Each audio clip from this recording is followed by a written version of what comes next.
Hello again, I'm glad you're with us for this one. Today we're going to be talking about a fun, whimsical part of Islands of Adventure that I think gets overshadowed quite a bit. Today we're going to be talking about Seuss Landing.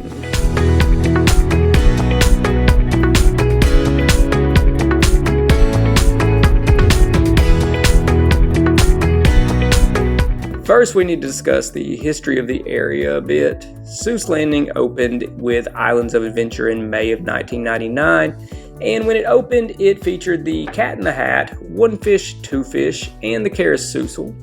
The High in the Sky trolley was later opened in 2006.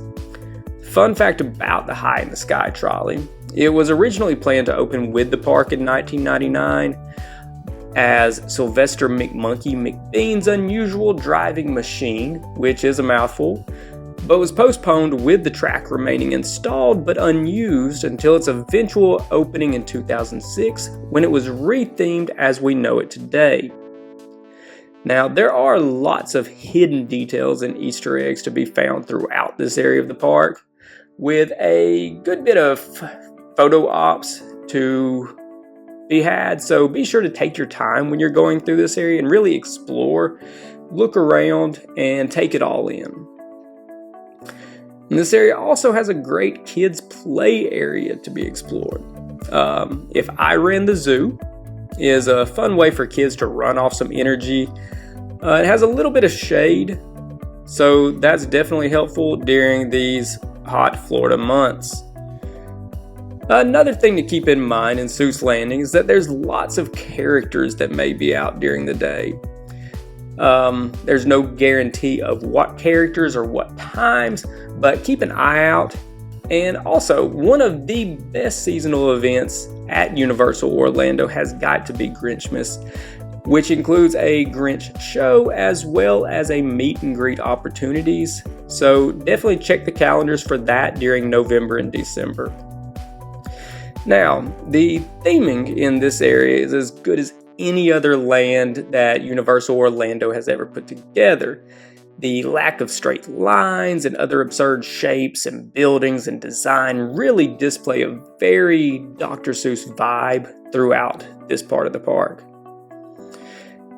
Even the food and the snacks in this area has been themed to help bring the books and things you recognize from Seuss to life. As far as the food goes, none more so than the most recognizable green eggs and ham.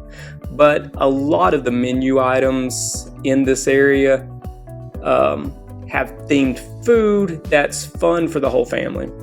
One thing about this area is people wonder, what ages does this part of the park appeal to? Honestly, anyone who's a fan of Dr. Seuss or enjoyed his books as a child. There's so much to see and explore, and many times it's good to get back just to some level of nostalgia and just slow down a little bit and enjoy this part. And I know a lot of times Seuss Landing seems to just really be an expressway to get from the park's entry to Hogsmeade, but it's so much more than that and really deserves more credit for what it is and how well it's stood up to the test of time.